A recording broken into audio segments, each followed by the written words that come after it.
Hi, I'm Coach Corey Wayne, and this is my video coaching newsletter.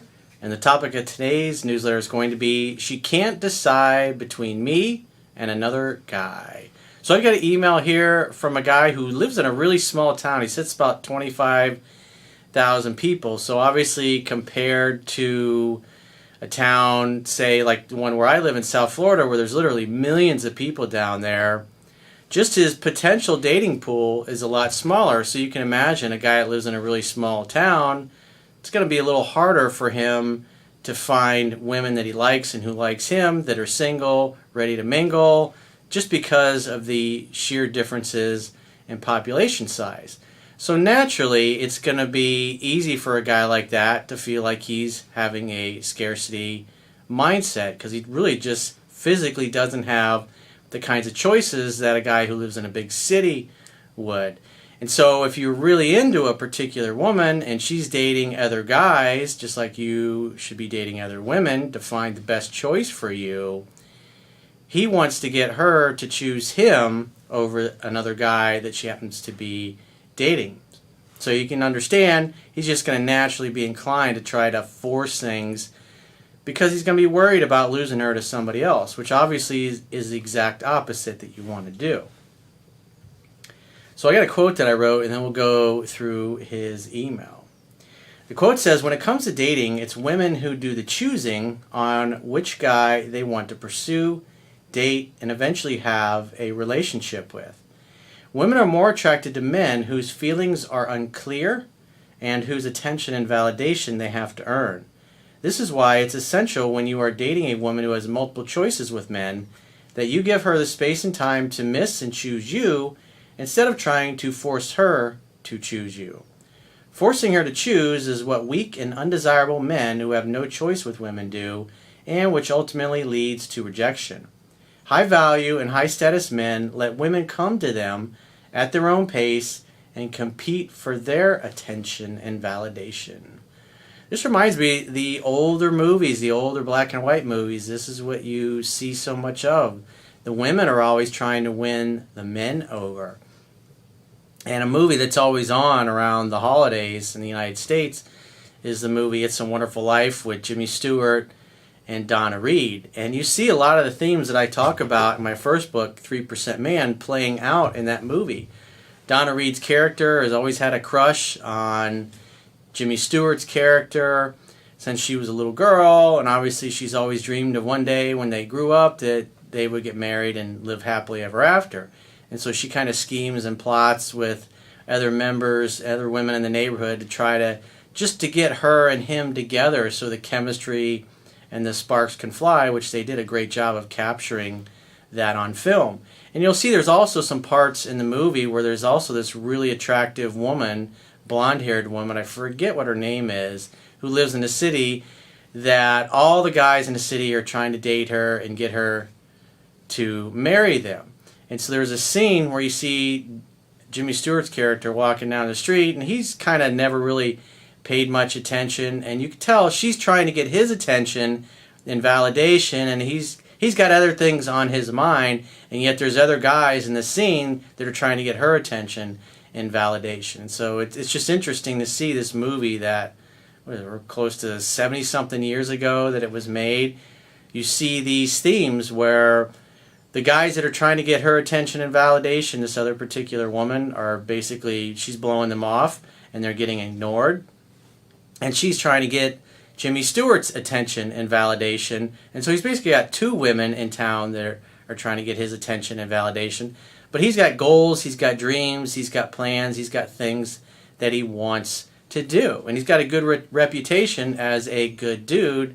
And so two of the most attractive women in the whole small town that they're from are really into his character and seeking his attention and validation. That's why I often like to recommend that movie, just so you can kind of see that interplay, because it's just a beautiful love story, how it evolves over the course of the movie. And plus you see it's naturally women are chasing the most desirable guys, and that's the kind of philosophy that you want to adopt, and that's the mindset you want to have and how you want to behave.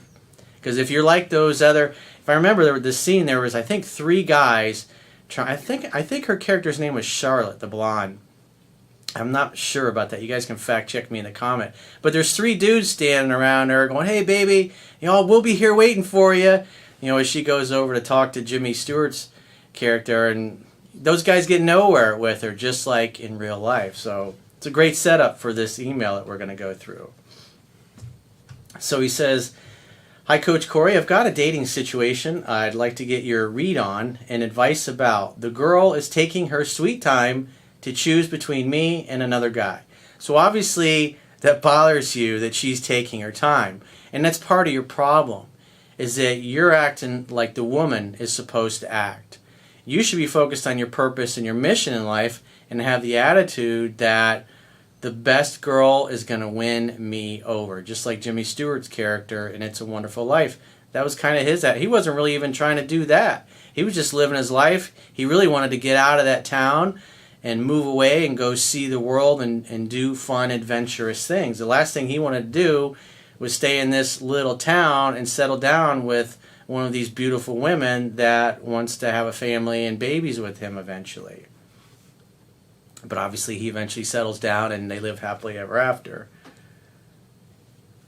He says, "First, a bit about me. I'm a former Special Forces soldier, author, currently climbing the 7 summits. 5 down, 2 to go."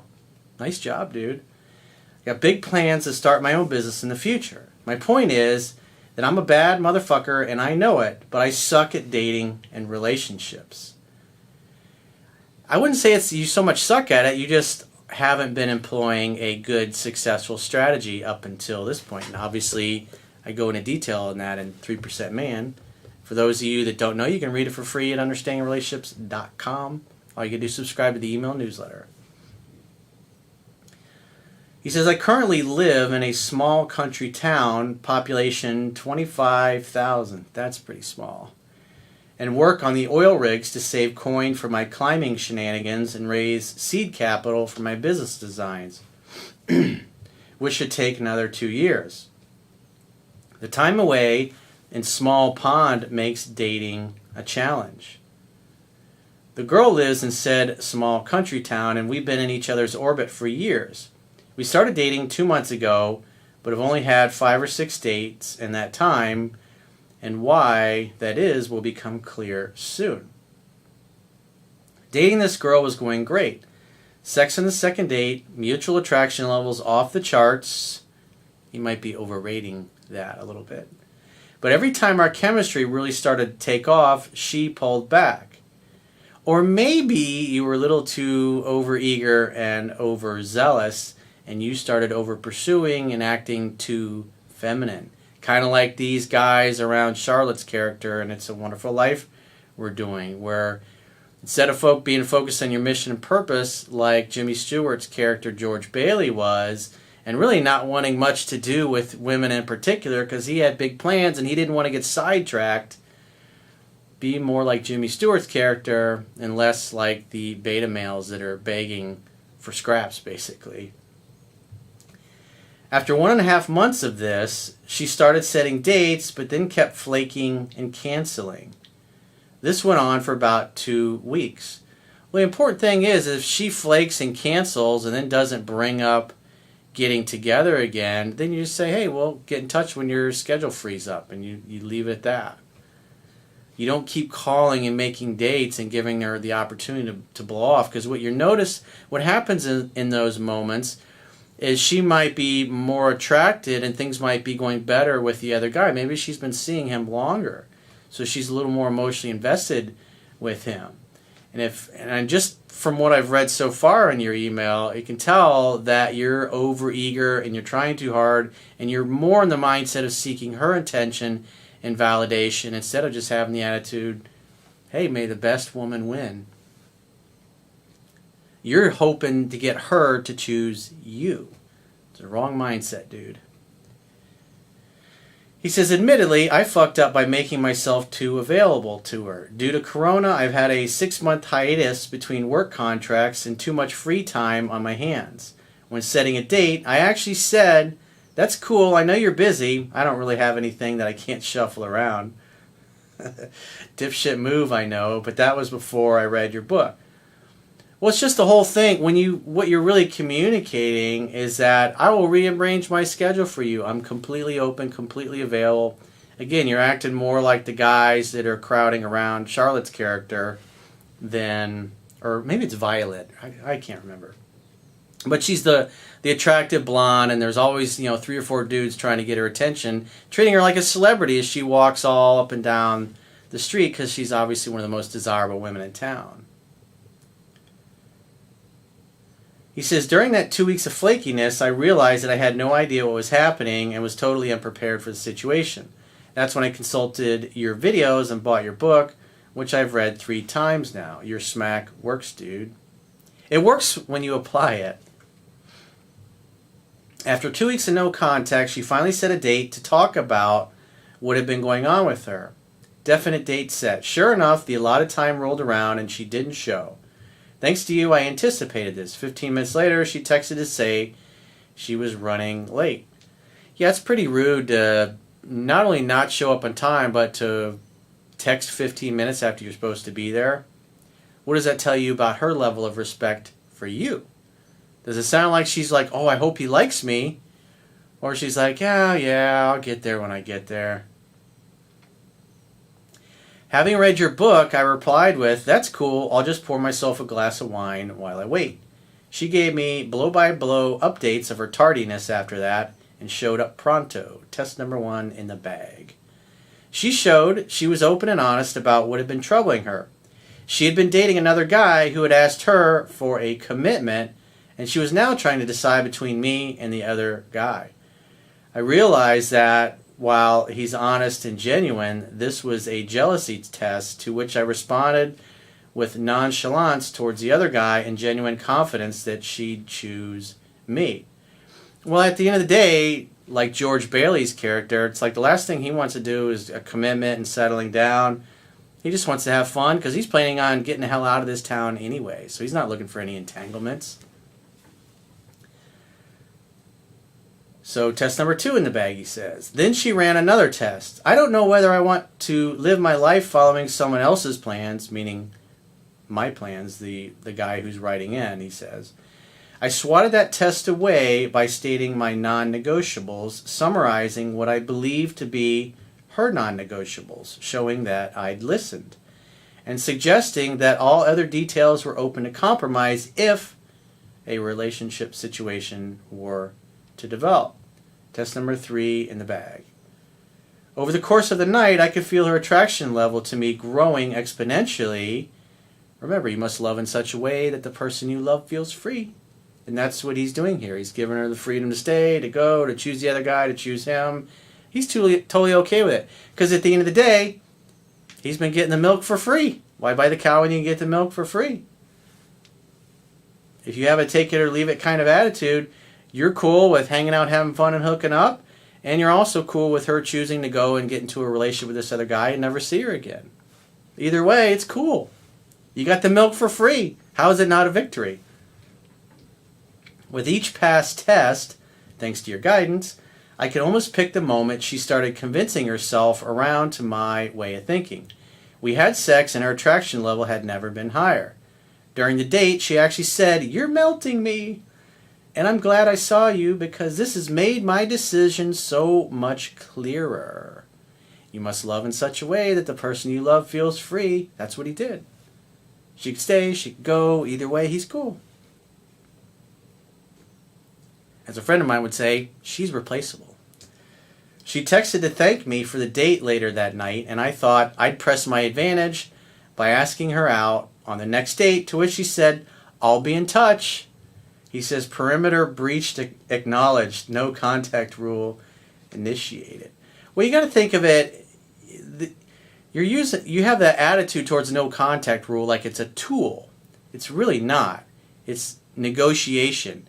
You're saying, hey, let's get together, and she says, I'll be in touch. And you say, okay. So at that moment, you both walk away from the negotiating table, and you give her the space and time to honor what she said she was going to do, which was, I'll be in touch. So you have to give her the space to do that. If you only hold out for a week or a few days and she doesn't get in touch, and then you come unglued and start blowing her phone up, well, you're not congruent with your words. Because your words are like, hey, cool, yeah, get in touch. That's the take it or leave it, non-attached attitude. She's made it clear that she needs time to work through her emotions and make a decision. That was 3 weeks ago, and in that period, we've had my birthday, Christmas, and New Year's. She texted me for my birthday and New Year's, or Christmas, but not New Year's. She's probably busy on New Year's. I've kept it light and humorous in replying to her birthday and Christmas text without applying any pressure. Other than that, I've maintained no contact rule. So far, so good. He says, this is where I'm at. I've maintained the no contact rule for 3 weeks, and this levee won't break. If I've done the mental math correctly, this girl is notoriously indecisive to start with and is probably utilizing her vacation time away with family to retreat from her problems and think about her decision. Well, you really shouldn't be worried about her decision. Your job as a man is just simply to create the next opportunity for sex to happen, hang out, have fun, and hook up. And as far as her relationship decision, it's really none of your concern. I genuinely care about her and don't want to apply any pressure, but you kind of are without realizing it, because I know this situation stresses her out, but I also know that no contact has the highest odds of getting the outcome I want, which is to keep dating this girl. You walked away from the negotiating table. That's what's happened. You're not employing a tool or a technique. It's just, she said, I'll be in touch, so give her the space to be in touch.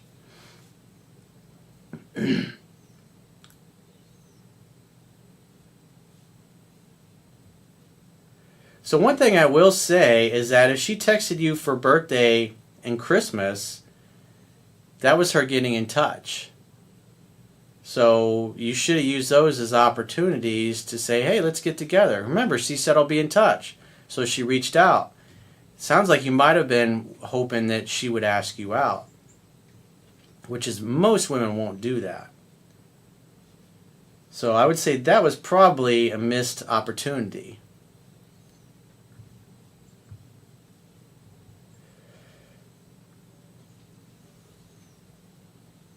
So he says it's 3 weeks and counting seems like a ridiculous amount of time to contemplate this decision, and now it's crossing the line for what I'm willing to tolerate in dating a girl. Easy, dude. You're getting all angry. Don't get angry. But she did reach out, and, just because it was, maybe she's just saying, hey, Merry Christmas. That's typically what they do. She said, I'll be in touch. So she reached out on Christmas, said, hey, Merry Christmas. And she reached out on your birthday. I would have used, the first time she reached out, whichever one came first, you didn't mention, I would have used that as an opportunity to set a date with her. But you didn't. It was a missed opportunity, bro. That's why I say 10 to 15 times. Because you didn't read the book 10 to 15 times, because you're cherry picking. You're all focused on, you think no contact is applying that as a technique is going to solve everything. You got to learn the fundamentals in the book.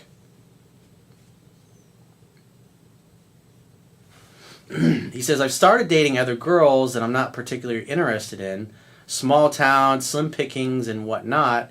My world doesn't hinge on dating her, and I'm genuinely cool to walk away, but I'm still holding out hopes that this girl will eventually come to the party. So, Coach Corey, I've got a couple of questions. Number one, should I maintain the no contact rule indefinitely? If she chooses me, great. If she doesn't, at least I'll maintain an air of mystique and dignity. I'd let it be at this point, because we're middle of January here, and you haven't heard from her since Christmas. But thinking that this email is a week or so old, so you might have missed the opportunity when she reached out to you. You didn't try to set a date. He says, number two, she's crossed my perimeter of indecision. Should I call her out on it? If so, then how? Via text, now, in person, if she chooses to meet up, or not at all? Well, again, you're looking for some moment to, okay, now we're in a relationship. You're focused on the wrong thing instead of just creating the next opportunity for sex to happen. Because like I said, she reached out on your birthday and Christmas, but you didn't do anything with that. Should I just let her go? See if she contacts you again. He says, what's your read in this situation? How would you play it? Well, I'd be reading 3% Man 10 to 15 times because you're not following the instructions in it, because you're missing opportunities because you're focused on the no contact rule. So at this point, since so much time has passed, I would just wait to hear from her. You might not hear from her at all. Maybe she got serious with this other dude. You don't know. That's why your game's got to be tight. You got to know the material in the book. You can't half-ass it. You can't flip through the book a couple of times and try to cherry pick and look for the perfect technique that's going to solve everything for you. And like I said, it sounds like you're using a no contact rule as a technique for every issue they're having with her, and that's just not how it goes. You don't understand the philosophy and the principles here. You stepped away from the negotiating table. She said, I'll be in touch. She reached out on Christmas and your birthday, but you didn't use it as an opportunity to set a date. And now several weeks have gone by, so I would say also you got to look at her actions, and you're obviously way more into her than she was into you. And that's, it sounds like she's more emotionally invested to this other guy if he's at the point where he's pushing her for a commitment, and you really haven't heard very much from her. So more than likely things are going well with the other guy, so I would just let it be. And I wouldn't do anything at this particular point. If you do hear from her again, make a date, hang out, have fun, and hook up. But like I said, her actions and her words, she really wasn't that enthusiastic to make a decision to be with you, and that should really tell you everything you need to know, because as you admitted, you had made some mistakes in how you had shown up. So if you've got a problem, a challenge, or a situation you're involved in and you'd like to get my help, go to understandingrelationships.com, click the products tab at the top of your screen, and book a coaching session with yours truly. Until next time, I will talk to you soon.